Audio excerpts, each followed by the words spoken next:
Well, welcome to another special episode of the Plant Cunning podcast. Today, we are shooting from our own farm, Cohosh Creek Herb Farm and Sanctuary, in the middle of my Zodiac garden that I built this year, with our friend Gabriel Mojay. And Gabriel and AC are starting a school called the Actaea Institute, which we're going to talk about in a little bit. But first, we'd like to introduce Gabriel. And so Gabriel is an aromatherapist, herbalist, author, teacher, poet, and a really funny guy. What did I miss, Gabriel? Who are you? What do you do in this world? No, thank you so much. I want to say it's a great honor to be here, because I've watched so many of the Plant Cunning podcasts. Mm-hmm. And I think what am I else is just passionate about plant medicine. And that's why I go to drink at your fountain. Because you've had so many luminaries.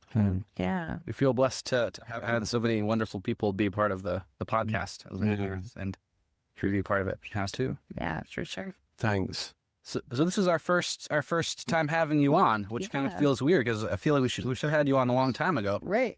But the traditional first question is, what brought you to the plant path?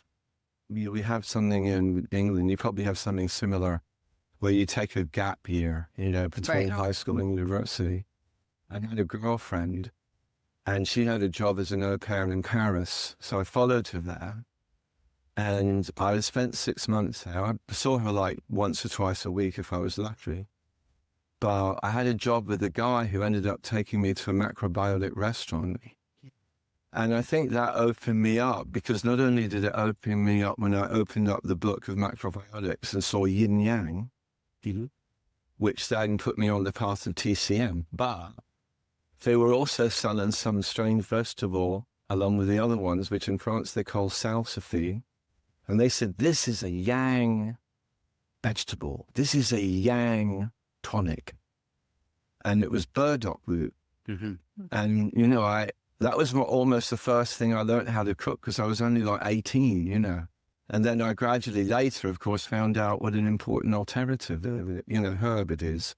Anyway, so it started in that way with diet. So when I was going back actually literally like almost 50 years, I was quite preachy. Mm-hmm. And that my family, I was a bit like on that level, black sheep, because I was like real strict about everything. I'm still influenced by that, because I think it's good if you can eat the food of your habitat, then we're not draining energy from the planet by sending it. But then herbs do come from around the planet, but that's medicinal. So I think they have an exception on that level already. But anyway, yeah. What about your childhood? Did you grow up with plants, and tell us a little bit about your history? Well, I did, insofar as my mum got me to dig in the garden. Nice. Yeah. I was like assistant family gardener. But beyond that, what happened was, living in London, you got a flat, I was very busy with treating people since qualifying in acupuncture and 87 and herbal medicine at that time as well, in the mid-80s. And so I was really just busy, with all this other stuff. But part of me yearned for this life. Mm-hmm. So when I come here, it's like Shangri-La. Yeah. Yeah, so your training has been mostly you trained in a lot of different systems, but what was that process like? So TCM was kind of the first? I would say TCM's been like all the way through in different ways, in a way, because it's very multifaceted. And in a way, and plus the plants have in a different way, I'm always learning more, nowadays, for example, from Lisa Ganora. But I think it started out with diet, like the foundations, really. I was lucky. Yeah. I started with, and I got a more balanced view, but then later, so diet, and then macrobiotics had a big part of that is in bodywork terms is Shiatsu, which is meridian-based massage. And I ended up co-writing a textbook with a fellow I met at acupuncture school who sadly passed one day in Spain on a beach with a hitherto unknown genetic heart condition. Chris Jarmy, bless him, your soul, thank you. Because we wrote the complete book of Shiatsu, and it's still available. And I wrote all the theory side. And I think that helped me because I was always a bit more literature, intellectual. And then diet, the food helped ground me and earth, you know. Then the Shiatsu is really earthbound. You're treating on the floor with clothes on and everything. You're using your body weight. You're using gravity. And then funnily enough, when I went to acupuncture school, it was actually, what's he up to? Digging in the swoopy about Percy. Percy, dog out. Hey, Percy. Thank you. Good boy. When I went to acupuncture school more to understand TCM deeper. Learning point location and needling, I found one of the hardest things for me because I'm not I'm not great at driving like my son, Capricorn, you know, from the Capricorn. He's a good driver. Yeah. And it's the same with, but I did through a lot of effort get through the point needle location test. We had a lot of clinic hours and everything, but I fell in love with acupuncture actually in the end, but it wasn't the main reason I went there. That's where I met Chris. We co-wrote the Shiatsu book. And then after that, that's when at that point in 85, that's when I really, really, really discovered herbal medicine, thanks to a mentor from Italy who really could transmit the Mediterranean tradition, you know, of which goes back quite ancient, but even like it was common, like drinking sage hydrosol every morning in Greece or Italy, because it was understood to be a brain tonic. It was in the culture. You know, it's deep and rich in the culture.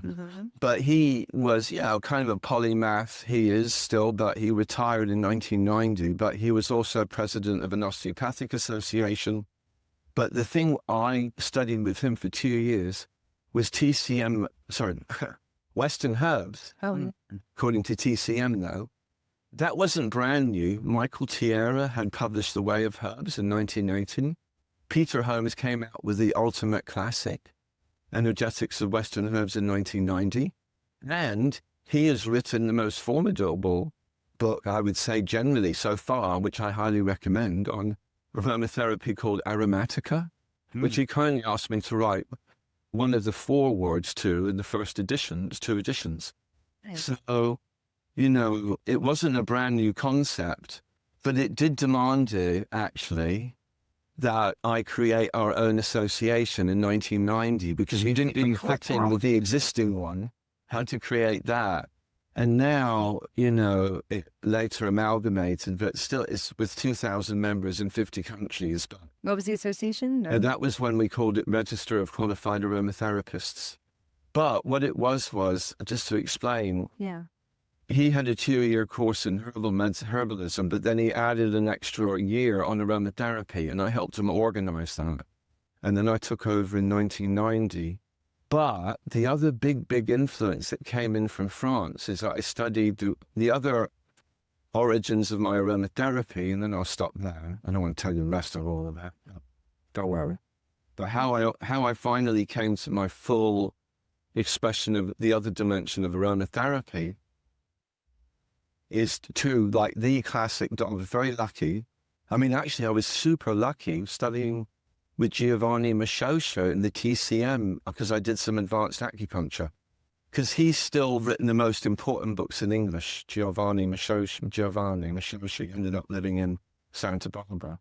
But he was originally from Italy, living in England. He's written all the main books in English. But I was lucky because also the two really formidable, most like Dr. Daniel Penwell, I've met him several times, he's a really great guy.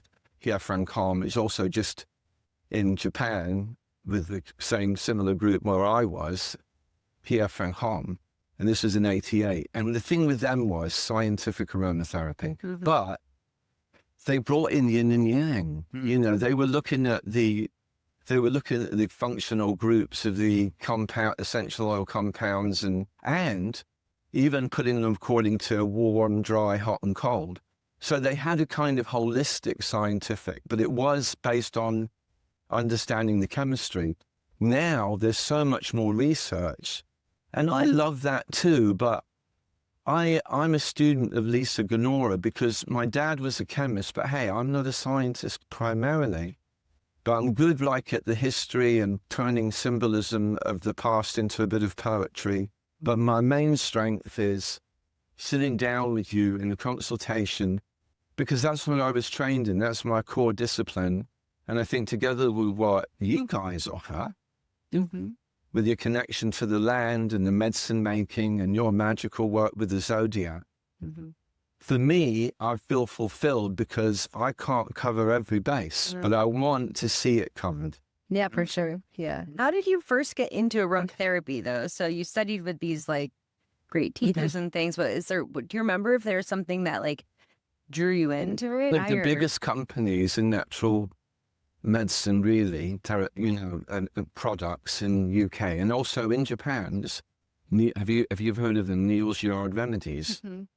They were known as Neal's Yard Apothecary. Now, in '85, they ended up being purchased by, it was started by a woman called Romy Fraser, who ended up winning some, award, I think government or royal award for female entrepreneurship about in the early '80s. And it was a Neal's Yard Apothecary. There was only one in the most trendy central London area of Covent Garden, where all the little, places like that. And that now it became a chain. It's all over UK and Japan, even. It's big there because aromatherapy is big there. But I was working there in '85 when it was the only one. Nice. And the herbs were behind us, but plus the essential oils. And of course, it's like, in '85, I totally fell in love with the oils and Nice. And that was a perk of working there because we got like 20% off, So it's like, but it's funny though, one little joke on that level is that I got told off by Romy. The company ended up being purchased by Dorling Kindersley, those books, the DK books? I don't think so. Well, they're the ones who published my friend Andrew Chevalier's book, which is the top seller Herbal book on Amazon, the encyclopedia. That's a DK book. DK book. Yeah. I took a second. Was like that. Then the logo comes in. Yeah, that's it. I don't think they own the Japan franchise that they own. But at the time, I got told off by Romy because she said that I mustn't keep but when the customers come in asking for, they say, I've got a cough and like that, don't ask to look at their tongue. That's diagnosis. We'll get in trouble. Yeah. All right. I'm looking at everybody's. Okay, sorry, no. Well, that's also, I think, a really important part too, that you combine the diagnostic techniques and like the deep knowledge of the energetics, with then also the knowledge of the oils and the plants and well, thanks, Well, I think that's a really crucial. It is for somebody who wants to actually help people. You got to be. Well, if we want to address body, mind, and spirit, if we want to address prevention and intervention. And that's why I love first aid. It's very grounded. And I love that Brie Beatty, the Hawthorne Festival. Yeah, Brielle. Sorry. Brielle Beatty. Brielle Beatty. Yeah. I said that. My God. No, you just said Brie. Brielle Beatty at the Hawthorne Nothing to do with cheese, Brielle. Like mine with the GL. Yeah. But, I thought the feeling of responsibility and sense of community about helping each other in cases like that. And I think again, it's like it's real. It's real. Yeah. Yeah. We just gotten back from the Hawthorne Gathering, which was this fantastic weekend in Pennsylvania. Lots of herbal classes, and Gabriel had a class on Hawthorne and read the Hawthorne poem. Which, oh my goodness, maybe we should make you do that. At some point. Well, different thing. But the funny thing is, like, you have to get a balance. When it was quite a big circle. Right. Luckily, it wasn't too windy. There wasn't a distraction. Yeah, the big closing circle. I was like, whoa. Yes. And the worst thing is when you can't hear. Yeah. Also, you don't want to, if you like shouting too much, it's like, that can be a bit off-putting as well. It's like, but anyway, that was like, no, It was animated, yes, and people were very into it. So. Yeah, I think it's like when you go into a class and you're really tired, but you just pick up people's positive energy. I think it saw me through. Yes, yeah, absolutely. Yeah. Yeah. But we were talking earlier about, before we started recording, about chamomile and what antispasmodics. Oh, yeah. And how the language of science, the language of TCM, the language of aromatherapy, and Western actions, how they, can see the same phenomenon happening. Yeah. Explain that a little bit, like, and how you, like, how does chamomile fit in? I'm passionate about plant medicine as a whole. And in the last 5 or 10 years, there's been a lot of incredible research about its activities. And I worked out like 10 based on the 5 elements, really key ones like anti-inflammatory. Well, it's not really that alien to energetics or different. It's a different way of saying heat. But in a system like Ayurveda or TCM, you got the benefits of being able to read that inflammation in other ways from the body, like looking at the tongue. If the tongue is very red, there's signs and symptoms that you learn and study, patterns of symptoms, but at the root of it, it's talking about the same condition. And the more you learn about the inflammatory processes and the cytokine cascades and how the plants stop that in a scientific way, it reinforces your understanding of its anti-inflammatory effect and its ability to clear heat and be cooling. It all fits together in the end. Click.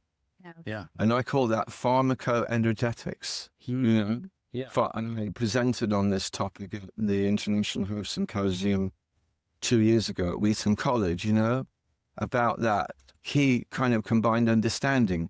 In the case of now, German chamomile is what excels at this anti-inflammatory heat clearing, especially as well, not just because of camasulene, but also bisabolol oxide. That's got all these really amazing properties, but it makes it even turn blue. Yeah. The color of cool. Oh, it's so cool. Like lavender's cooling.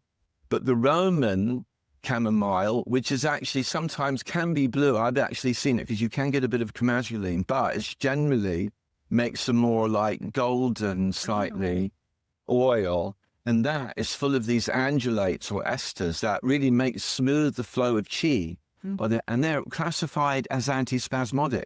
And I read this research paper recently, and it had, these are the top essential oils a bit antispasmodic. And it was all the common ones we use in herbalism too, like marjoram and and including Roman chamomile. So that is exactly what you said. It addresses, the word you used was absolutely correct, stagnation. Because that is one of the 3 main types of imbalance in TCM, along with deficiency and excess, stagnation. And finally, I'll just say, actually, I think overall, the most important thing that plants do, unless you need their antibacterial action right away, unless you need tea tree in that case, you could say it was their antimicrobial action because it could save your life. Yeah. But if you're living in the West and you have a reasonably good diet and you have, all the things that we generally have, I say that at least lower middle class upwards, not marginalized communities. And that's why so many socioeconomic factors play into core health. Yeah. But otherwise, you need that broad, and all these medicinal plants that you grow, what they share in common very much is that they all act in different ways, especially through antioxidant action, to work against the processes that actually make you age, which is oxidation. Yeah. You have free radicals. Yeah. That's and you get an overload of those in your body. You get cancer, heart disease. In nature, they even published a list by the US government. You've got clove, oregano, rosemary, like where you've got rosmarinic acid. Now, you can call that DNA protective, actually, genetoprotective in a scientific way, because it promotes those processes that protect the DNA, because that's what the oxidation and free radicals attack the DNA, and that's what causes the core disease process. And the more you have these medicinal plants, you've got all these free radicals, you've got all these natural antioxidants that are mopping up and neutralizing the main cause of these chronic diseases. If we have a wide enough diet and have them as part of our daily teas and oils and aromatics and so forth. And in that way, I have to say, it echoes finally what Jeffrey Yuan, who's kind of a well-known TCM chap who embraced essential oils. He lives in New York. He's also like a Chinese alchemist chap. He said that the aromatics even protect what we call the essence, which is your genetic essence in TCM. So ultimately, I think they protect, and that's why we live so many years longer in many ways than other mammals, because we have that broad diet that can protect the cells to live long enough. If we eat junk food, of course, or have a lot of stress, then we get a reversal of that beneficial process. So I'm sorry, lecturing. Yeah, no, that's great. There's a couple of things that I'm interested by there. First one is the antioxidants that you're saying. So what you're saying is that that antioxidants, if like you're not getting infected and there's not some major like first aid problem, antioxidants are one of the main benefits of plants for humans. There's a lot of activities. That's one example, because there's a lot of interrelationship between anti-inflammatory and antioxidant. I want to say that. Yes. And when you study it, they have a lot of multiple effects. Now, but do you know what? Look, lavender will lift your spirit. I can talk about it in that energetic way, in terms of the heart chi, the liver, releasing it, allowing the chi to flourish in that way, and even going back with the symbolism of the Virgo sense of self-containment, and restoring that sense of kind of propriety even. But it's licensed in Germany as a drug because it works in a kind of a similar way to antidepressants, which what they do is they increase the time that serotonin can work in your brain. You make serotonin, but they're serotonin reuptake inhibitors. Those are the three main drugs of the top 10 in the whole of the US pharmaceutical industry. Do that. And that's why they help anxiety and depression. They work on your serotonin. Lavender does, but it does not in a way without side effects, because it works in a more orchestral way and musically by playing lots of instruments and cell receptors and working on your GABA, your serotonin in all these ways, as opposed to a drug which is just pushing one button. Yeah. That's where you get your side effects, So, Powerful. So one of the other questions that I had about this was the antioxidants. Yeah. Are those accessible through essential oils for aromatics? Or is it more that's just through eating and drinking the teas and... Now, that's a good point, actually. Firstly, the aromatic molecules that, occur, like if you make pesto, you've got, basil and that naturally occurring estragol, linalool, a lot of the same things that are in the basil oil. Yeah. And we had that, our ancestors every day. Right. If you do something that every day in your mouth, you're getting enough that nature, in many ways, you're getting enough for nature. This is enough essential oil you need, as long as you keep using the herbs that grow around your garden every day in your cooking. Yes. But then, when is it sometimes that those natural benefits we want to learn, we want to use in a more pointed way? Yeah. Then we find ways of extracting their essence in some way. Yeah. And especially aromatic. I mean, Jim McDonald is good on this, because he talks a lot about how aromatics lift the spirit as well, so we can use them now. Actually, interestingly, in terms of how much you actually absorb of these molecules for them to do their work, okay, well, the skin is the least. It's very slow. It's very unpredictable. It's safe. Well, it's safe in terms of causing, it won't cause liver toxicity. But actually, the biggest risk in aromatherapy is actually to the skin, when you're putting oils on neat. Without being diluted by another carrier oil. Yeah, it's good to always dilute, and that's why the herbal salves come in, like AC makes. It's a perfect marriage, in that way. Many do, and that's natural in that way. And actually, lipids help the skin to penetrate, but it's still very low. But it still has a lot of other benefits in that way. Then I suppose actually the next. Well, then we already talked about oral, and in France there's a tradition as well of making oral complexes. Yeah. And I was talking about lavender for anxiety and depression. It got licensed in Germany. They did all this research to prove it was safe and effective too, even on healthy volunteers, and plus people who are anxious and depressed. But they're little capsules of lavender oil. Oh. Now that's taking it to that's not really the approach, and actually, if anything, you have a blend more to balance the organs and elements. But it can still be very therapeutically active, especially combined with tinctures. So that's what we're about. It's kind of aromatic herbalism together, bringing them together rather than one or the other. But those are some of the benefits. But finally, you asked about, can you actually get any real benefits antioxidant-wise? Okay. I mean, the other things they do, like promote apoptosis. I say it's apoptosis. That's the natural cell cycle in each cell of when the cell grows and dies naturally. And when that breaks down, that's when you get proliferation. That's the root of cancer, because it keeps growing. And that's when, if cells become very weak, they can no longer perform apoptosis of the cell and die naturally. So it keeps growing.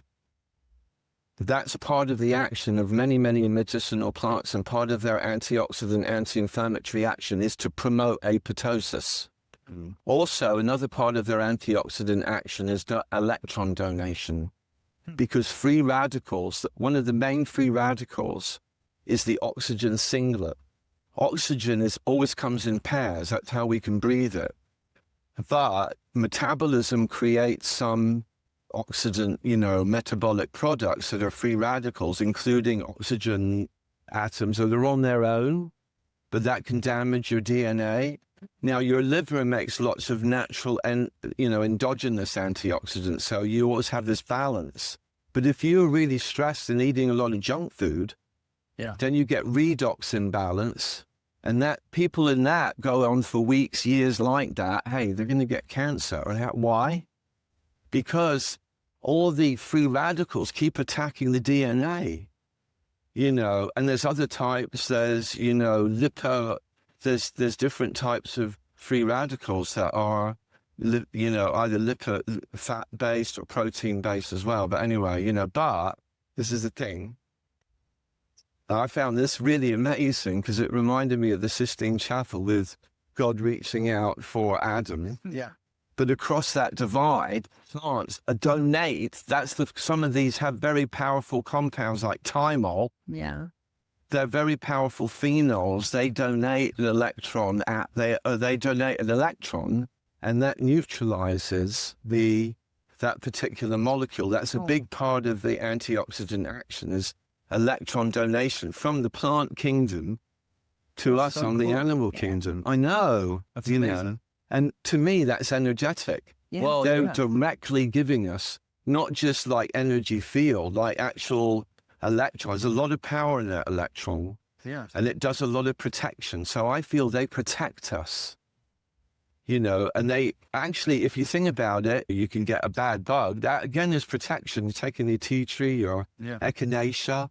It's just acute protection, as opposed to the rest of it that we use them for is chronic, like long-term, to prevent you getting cancer 20 years down the line. Right.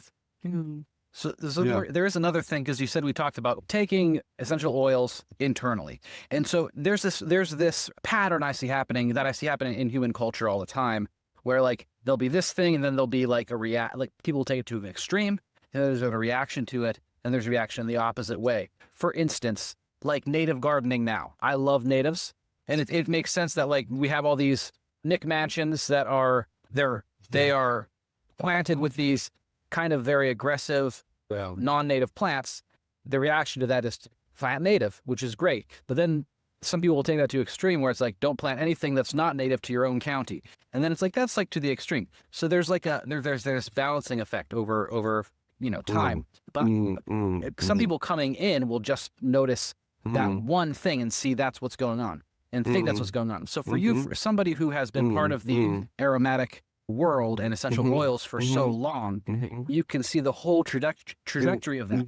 Where somebody like me, I'm coming in and like I see people, who have gone to the extreme and taken way too much essential oils internally, and then it's like any essential oil taken internally is bad.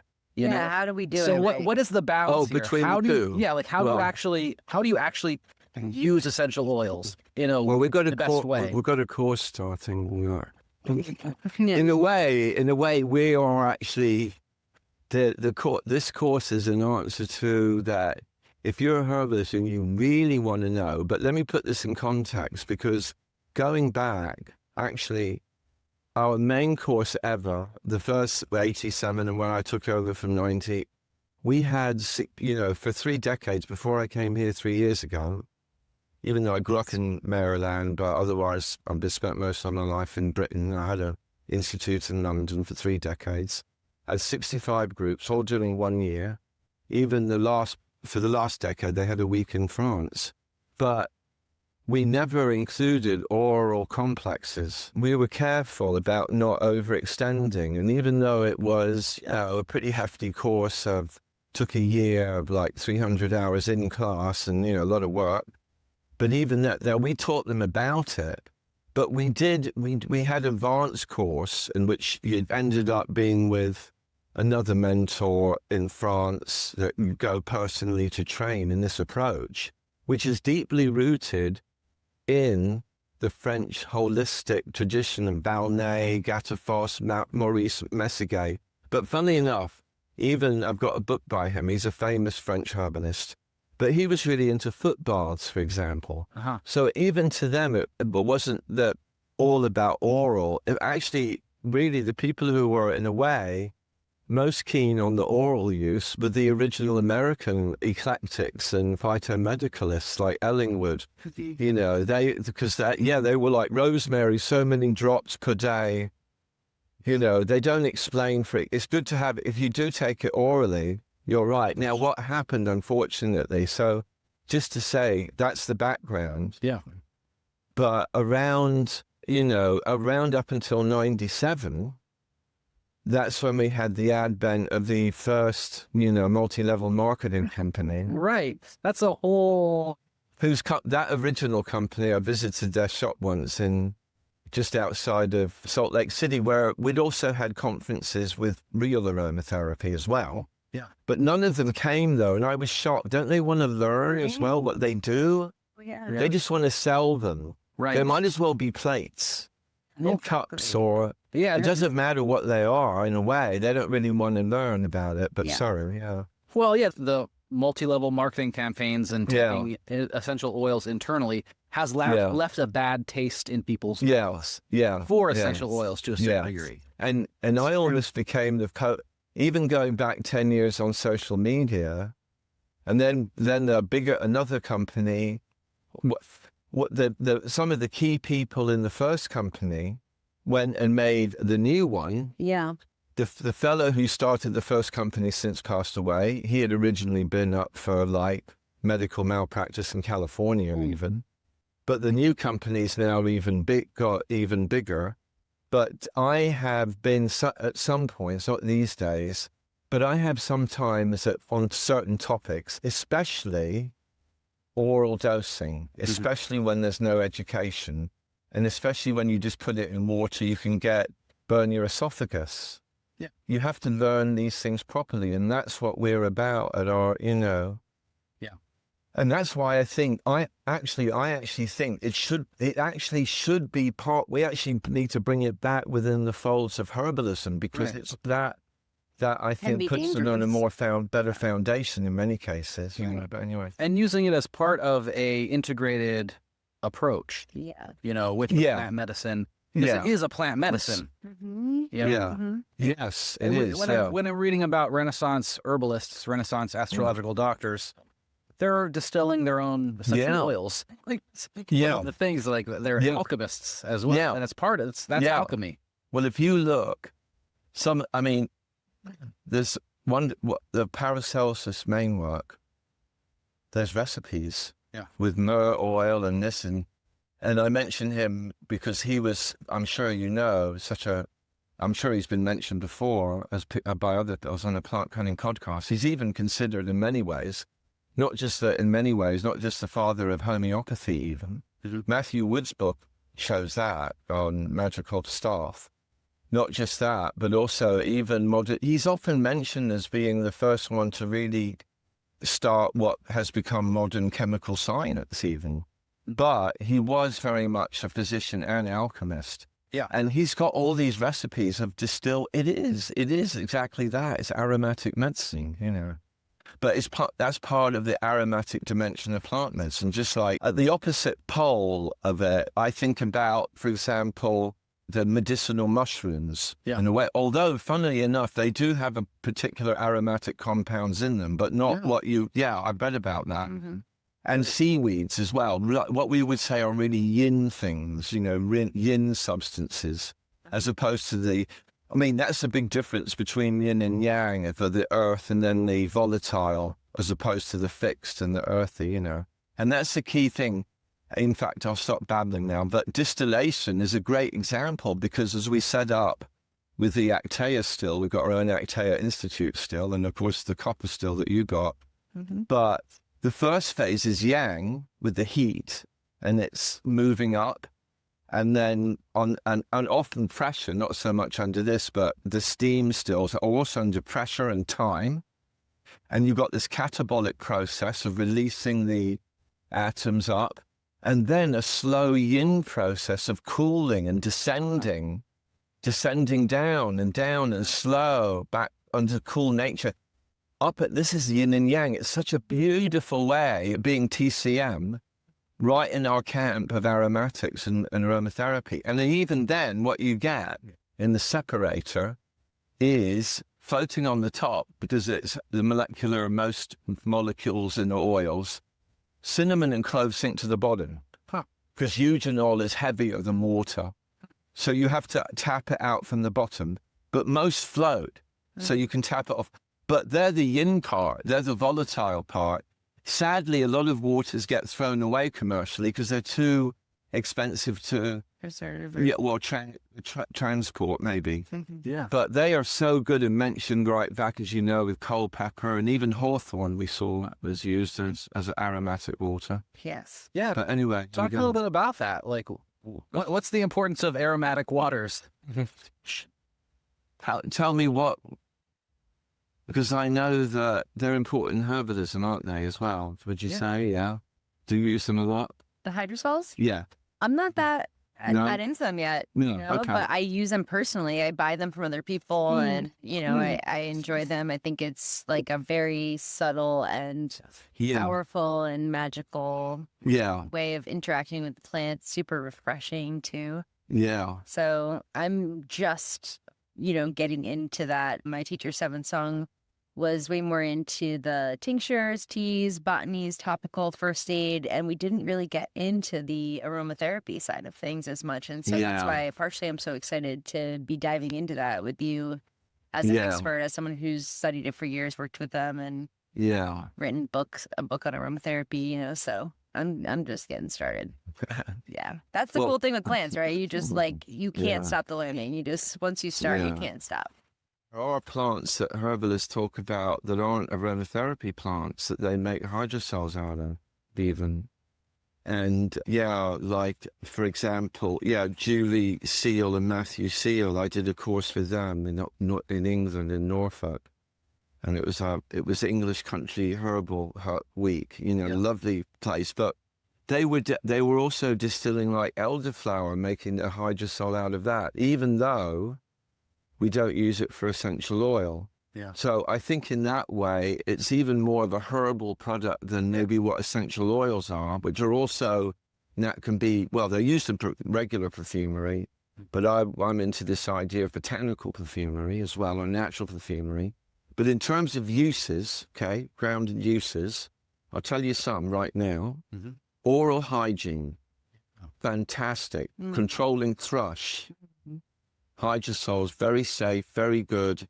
And also hot flushes. And one of my teachers I had, Jeannie Dyer, even did research managing hot flushes for patients with cancer or perimenopausal problems, using neroli, for example, especially, so, and actually you can even safely drink the hydrosols, unlike the essential oils, so they're certainly much safer in that way. And they're going to be peppermint hydrosol. Are you kidding? I mean, I like, actually, my colleague friend who runs Avicenna and owns a rose farm in Lebanon, he actually makes tinctures where he starts with the hydrosol. So if he's making, for example, like, something like a rosemary tincture, he'll actually start, instead of regular with the water component, he'll actually use the rosemary hydrosol, so he called that aromatic tincture. That's so there's ways. I know. Yeah. And there's lots of experiments, I'm sure, people because in this country, I found, having come from the UK, you're very, it's very strong connection, growing, cultivating, and in being inventive, which is what Americans are good at, and being entrepreneurial with it, which you have to be these days, it seems like, Yeah. Yeah, and there's some more specific ways of utilizing all these things, like in herbal alchemy. Oh, yes. But that's still something that I'm just scratching the surface of, really. So hardly, I think, for alchemy, yeah. I got sidetracked with astrology. Yeah. Well, that's why I love here, because this is lovely zodiac chart, if you don't mind me mentioning it. I think we need to honor it and your work. Yeah. You've made such a wonderful space, and I think I actually think it's helped to make the interview better than I would have done. So that's why I want to thank you for all your hard work, because I probably would have messed up otherwise. I'm kidding. Well, it's also a good segue to, I'm interested also in your experience with astrology and like how you're integrating that into all that you're doing. Well, very simply, I mean, what happened was, I heard about a woman when I was living I went through a big transition. Remember I mentioned I was in this ashram, I got healed, I went on across America, I came back, and I was living in College Park, Maryland, and I heard about someone, Diane Lancaster. She ended up writing a book about managing anger, and ended up living in Boulder, but she was a metaphysician, and she was teaching us about the tarot, and we were a small group, and it was about her, at that time, Alan Oaken, Alan Oaken, he's written books. You don't remember Alan Oaken? See he's probably, maybe either out of print from the early, well, you're a youngin' anyway, so you wouldn't know. I was born in 88. So. Oh, okay, you're like my son around the same time, 89, Chester, but I did some classes with him. I remember he has a really comprehensive book. I did some classes with him. And then when I went back to England, before I went to acupuncture school, I was living at my mother's and nothing else to do. I taught that was when you had to draw with your compass, the circle, and look all the ephemeris up. And you had to have all these ephemeris, and that went on for years. Yeah. That went on for years. Later, in London, for 3 years, I had a girlfriend who luckily did the Liz Green course for 2 years, and that's why now I've got tons of astrology books, and of course my favorite are the Liz Green ones, and that was very serendipitous, because just now I met Dana O'Driscoll, and is it Rob O'Driscoll too? Rob. Well, anyway. Penn City. Yeah, different last names. Yeah. Yeah. But anyway, they're also thinking that way, which is, and Sue Morris, I think, archetypal understanding. Yeah. I mean, you're really, talking to you, I think you've got a real multi-dimensional outlook upon it. And for example, with me, I'm not so strong about talking about transits. But what I did, since I was in practice as a herbalist and doing acupuncture, Shiatsu, people came to me in London for many years. Not everyone. You've got to be careful, because some people are too straight. They're going to be like, what? You want to look at my what? Chart? Hey, hold on now, Oh, I'm not telling you that. Yeah. No, but other people, like detect ducks to water. Of course, why wouldn't you? Yeah. And I was always interested to compare the stress points I could see in their chart as triggers for the imbalance. Yeah. And then there's a specific book that's actually Western astrology and Chinese medicine. It's by, I think I told you about it before, it's by this chap from Scotland. What's his name again? The book's out of print, but I really worked with it. I gave individual readings, but I didn't set myself up mainly as an astrologer. Well, you've had an amazing journey, haven't you, with astrology? Because now you've opened up to a whole nother realm with the Jyotish and following your journey from India. Would you say that how different is it from your original roots of astrology, or is it more of a continuation, Well, it's kind of like the thing is with Western astrology is there's a lot of different Western astrologies now, There's also a lot of different Vedic astrologies. There's a lot of different schools, a lot of different traditions. But they come from the same place, really, the 12 signs, the planets, 7 planets, 9 planets, they're the 7 planets with the nodes and so on, but in how the same houses basically. Yeah. But it's also, it's really amazing to see that continuation that goes back hundreds of years, with then also the things that they were able to do it's taken me years now to even understand what Param Guruji Sanjay Roth is even saying.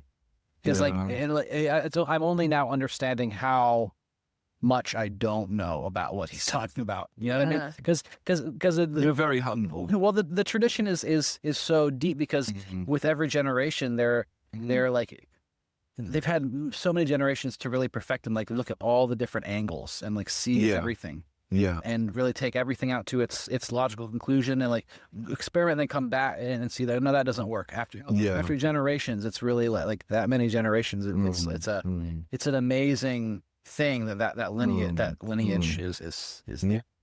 I mean, it seems very bound up as well with, the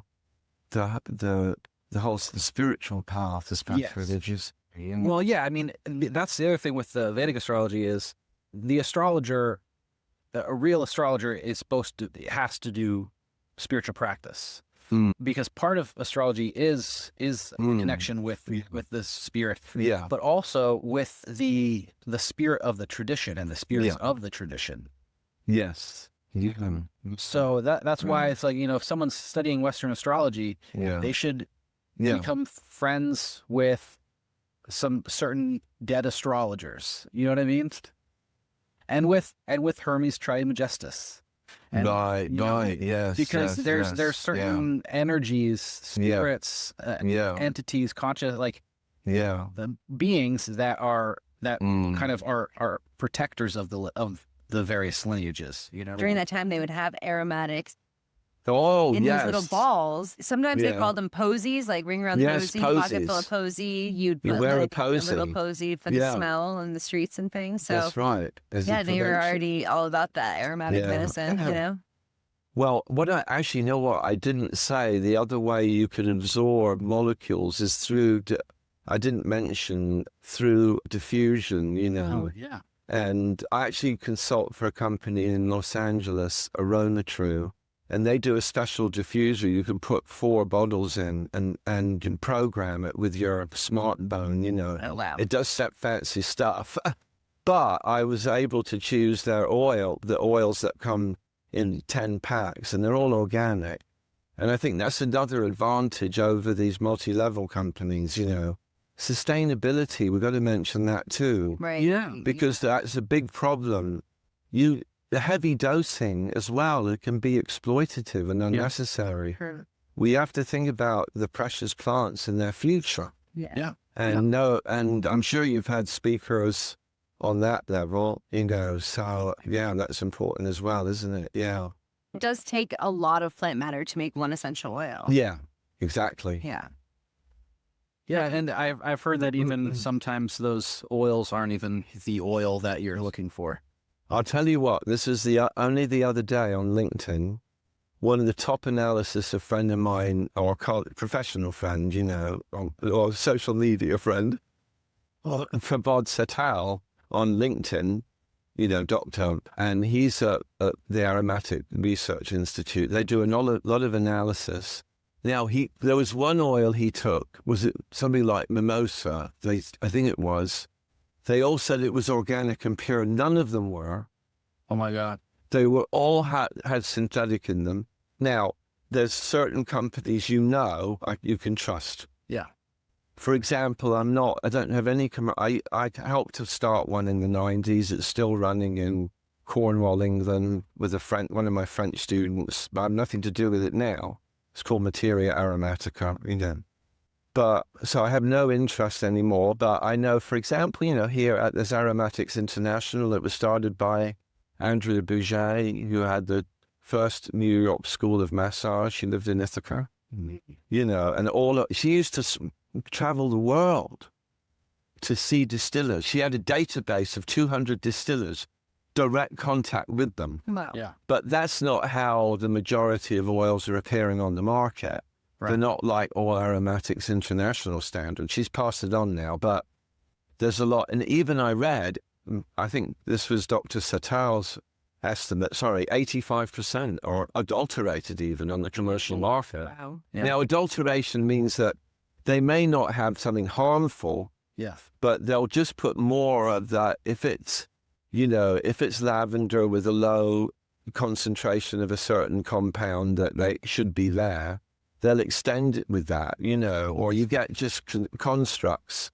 There might be natural compounds, but they're artificially put together to mimic the oil in many cases. So, like adding some actual lemon essential oil to your lemon balm essential oil.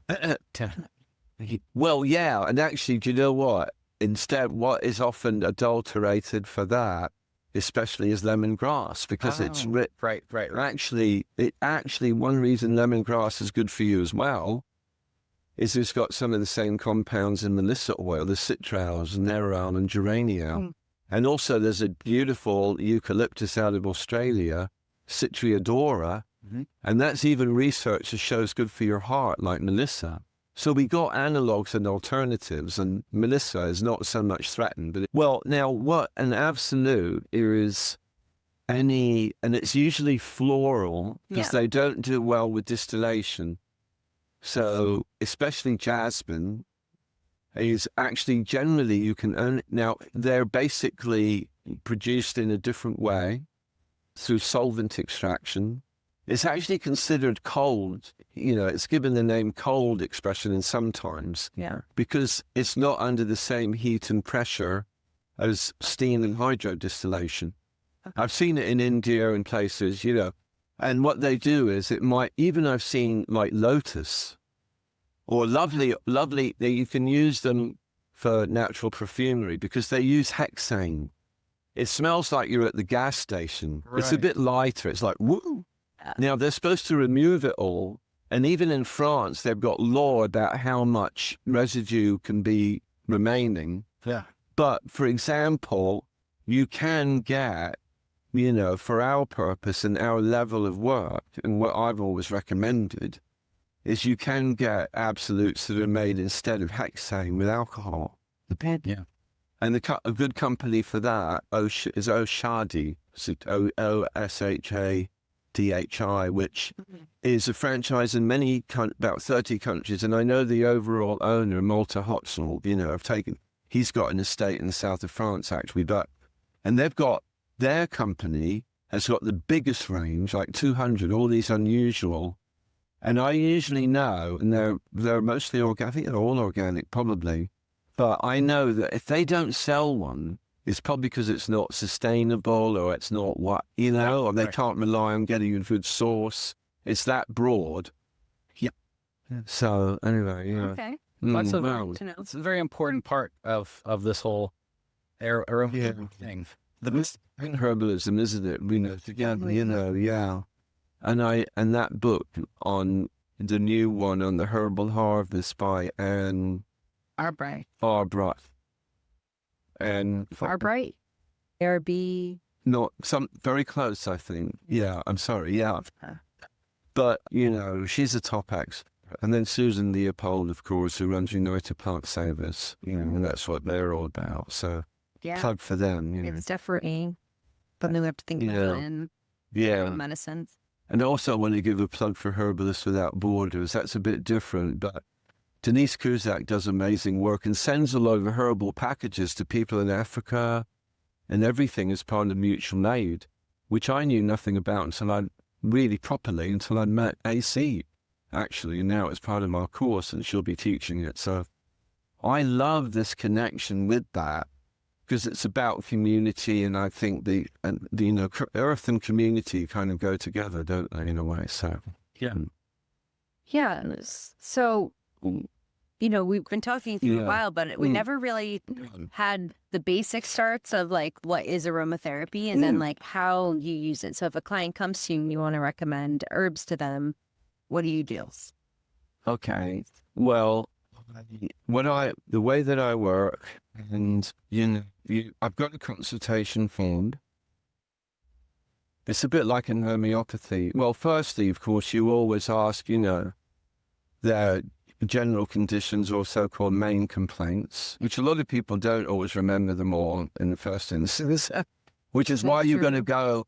And if you don't have your consultation form with you and you're just in the middle of nowhere, you do the homeopathic thing and start from the top and work down. Nice. Like even your hair, because there's things you can put in sesame oil with spikenard oil overnight, ylang-ylang and coconut oil if you want to regenerate your hair. Okay. And then when you go down to your eyes, I've made aromatic eye cream for the eyes. And then you can go to your nose and you have inhaler for that. And I mentioned the mouth and you've got hydrosol for that. I've got aromatic throat gargle for the throat. I've got I've got chest rubs, aromatic. This is all aromatic, actually herbalism. Because in the base of the chest rub, you might have alicane pain. Yeah. And, someone might, it might talk about their skin. So you can make up, not just with calendula and St. John's work, perhaps, or comfrey or whatever to tone the skin, but together with oils that work in that way too. So, sorry, I got a bit sidetracked because I jumped ahead to treatment. Yeah. I was talking about diagnosis. But you work it's a whole body. And of course, you also, when you come to emotional life, I ask about. But that some people will tend to tell you things that happen to them. Events. Of course, that's not really what you need to know. Yeah. You're observing as well. And of course, the way that the first Chinese medicine approach, which was a 5-element school that I learned, it's all about color, sound even listening to the sound of their voice. Yeah.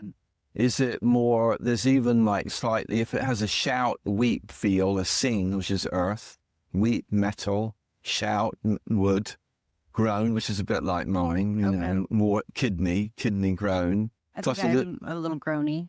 Sorry? Am I a little groany?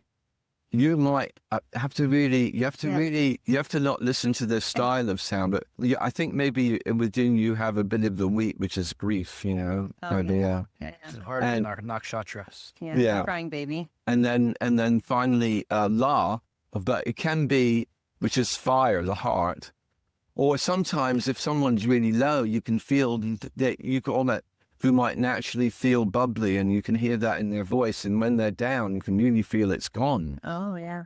And that's when you want to give the floral aromatics to uplift their spirit. So I've always tried to train students almost in the same way. There's even smell diagnosis even, but you have to have the patient arrive with no scent on them or even conditioner. And, you know, there's different like that. But mainly, actually, it's quite logical because it's questioning. Yeah. And it's seeing patterns. Yeah. Are the symptoms mainly deficient? No. Or are the and it goes with the tongue. Now, the tongue, I find, even though I did face diagnosis way back as part of macrobiotics in the 70s even, but the tongue diagnosis is the best to teach, easier than teaching pulse. But the result is this. Everybody has 2 or 3 main patterns of imbalance, and it's usually phrased as lung qi deficiency or liver qi stagnation. But they also translate into the same thing of saying, like, for example, you know, with liver qi, it can be a wood imbalance. So psychologically, they might be easily irritated or frustrated. And so forth, and sometimes maybe a bit resentful. So it all fits together with the elements as well. And once you've got, this is the key thing, and it's same, you know, I think Western energetics is, in a way, a new thing, really, that's it's been inspired, but I know it goes back to, if you're talking about the Greek Hellenics, the immoral. Yeah, but I mean, of course, there's a lot of crossover. Yeah. But I think its use in herbalism, though, is a little bit new. Yeah, you've got Kat Meyer coming out with energetic herbalism. I mean, Donald does a great job explaining it. Yeah, I think it's coming forward. Right. Put it that way. It kind of died out and now it's coming. Yeah. Because it was alive in, you know, before 1700. Right. Yeah. Yeah. But I suppose I've been able to, but when you actually study, now you've got to match that up with what you're choosing. Yeah. And of course, one criticism can be made is that, wait a minute, you know, you're talking about all these herbs, they're not used.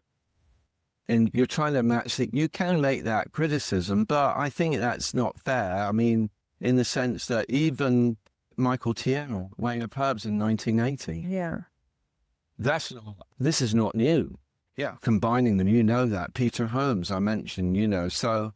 But then finally, I'm sorry, you were mostly interested in how, you know, I gave a hint of that. Yeah. I've always liked to give tinctures. Yeah. If you can get people to take decoction, fine, or infusion. But my main way with the herbal is I've tended to have in my tincture collection also tonics. Not purely Western, but even like ginseng, ashwagandha, you know, Panax quinquefolium, which now is part more Western, but used to be, we just used to get it as a Chinese herb. And so I've tended to combine, not all I did course in Chinese herbal medicine, but mainly like Dangui, Chinese Angelica. You always got to give that, I think, for gynecological, honestly, very important, because it's good that it tonifies the blood and moves the blood, and is very good for many, many women. It's like the ginseng for women. Right. So that's why I think many, of course, I'm not new in that at all. Many do. Thomas, I'm sure, does. Many are integrating major tonics from Ayurveda too, ashwagandha, Triphala. I'm very interested in Haritaki because it's the medicine Buddha's holding it out of the 3. Terminia, Tribulia. And you look at some of the research, it'll blow your mind. It helps to prevent heart attacks because it's very antioxidant to the plaque in the coronary arteries, you know, so he knew what he was holding. So I think, and I have before, sometimes if it's of depression, I might add a drop of rose oil. Yeah. Or anxiety, or a cup, you can, because there's enough alcohol. Yes. But otherwise, one thing I did, I might give them hands-on treatment too in that session. Yeah. So they go away with a tincture and maybe an aromatic remedy of some kind, a cream. Yeah. An inhaler stick if they're anxious. Yeah. A cream. It's just an add-on part of the herbal. And there's all these ways. And then even finally, in terms of the body work, aromatic acupressure and meridian massage. So you can make up your blend in calendula oil even, or any of the herbal oils, and then treat the meridians and points. So it's another way, Yeah, so what AC is doing when she makes her Yeah. salves, lavender salve, Yeah. and the muscle rub, and when she's making her room sprays with the various such, that is aromatic medicine. It is. And in a way, it's a funny thing. My mission is to not teach people something new, but to there's the point out. But hey, that's aromatherapy. Oh, is it? Yeah. Because they say, oh, no, I'm not but that is the real not what they're doing, not just swallowing oils. This is the real aromatherapy. That's what we're talking. Now, Rubbing it on their baby's street. we can cover that too, but I'm sorry. Rubbing it on their baby's street. Oh, I actually, of that. that was one of the things I criticized on Facebook. Yeah. I actually made a meme of that specific point. Really? Yes, I did. I can go back and show you. Okay. I actually downloaded where they even put that in their guidelines that you could do that. I know. And Added this into the video. The meme. Yeah. Well, we haven't mentioned any companies. Okay. Because they're quite deep pockets. Right. I've not had no trouble. So They're liable for libel. So now I got away with this spa. I thought, don't blow it now. Right. Right. No, I was tempted, but I haven't mentioned any names. Yes. It's better not to. Right. But anyway, So Actaea Institute. What is your goal with this school? What are you hoping to? What do you guys want to create? Well, I think it's just this kind of amalgam that I've spoken about, because that's what you guys and AC and you guys bring to the fold, and that I think bringing those together. But I think it's also, I think it's really reuniting in our longer program, but in the herb retreat that we're planning for the Barkeeper Inn, I think that will be, and it's co-hosted, of course, by Cunning, isn't it? And I think that will be, a celebration as well of these different dimensions that we're talking about in a kind of midsummer festive way. And of course, AC's mother, Debbie, like we had last year when I first came. And that's probably one thing that drew me back. It was the magic of the wonderful cooking. And actually talking about Debbie, AC's mum, she was the first one who I actually went to with the idea of maybe we could team up and put together an institute or school like I had in London, because I really want to work with someone who does have a herb farm and does have zodiac gardens, And your mum said, Debbie said, maybe you should wait until after the conference. Yeah, because it was so overwhelmed. But I think, I think we have a lot of promise, and we've really, I think, and not just with you, but your whole family and community, I feel I really gel with. So it's been good too. How do you see it? Well, yeah, I mean, meeting you at the Plant Cunning Conference last year has propelled my track of education as a long-term goal from a 10-year plan to a right now plan, because you have the experience of over 30 plus years of teaching the herbal medicine and aromatherapy in the UK, and you have the systems and the understanding, the TCM understanding, and it's just so much in there about aromatherapy and herbal medicine in general. And so what I might lack in the theory and experience like you have. And I think based on all of the different classes and the apprenticeships that I've hosted in the past few years, as I've started to become more confident with sharing the skills that I've learned after it's been over a decade of me practicing, studying, farming, making herbal medicines, the practical side is really what I am excited about sharing. I love doing demos and hands-on things. And so it kind of works perfectly with the skill sets that you have to gel into a program that is both theory and hands-on medicine making, learning. And we have, as you mentioned, the two components. We have the herbal retreat that's going to be in August as a 4-day retreat where we're going to be resting and relaxing and enjoying our company in a festive and beautiful environment in the Adirondacks and making medicines. We'll be doing first aid, doing plant walks. Isaac's going to play some music. So it's this like in-person connection that you often will lack sometimes with the online schools that everybody needs, everybody's craving. And this year we're not doing a plant cunning conference at our farm. And we got married in the spring, so one giant event at our farm was like enough for our nervous system. So this retreat is exactly what we need, and exactly what so many other herbalists and herb interested folks need and want, in the sense of being able to connect and restore and to have an educational herbal experience in this beautiful environment. From the organizer perspective, like we're going to be held by the Bark Eater Inn, the hosts, Megan and Tyler. And, we can just get down with our herbal studies and down with our music and our poetry. And I don't have to think about, is there toilet paper in the privy, or whatever. Like the beds have been made.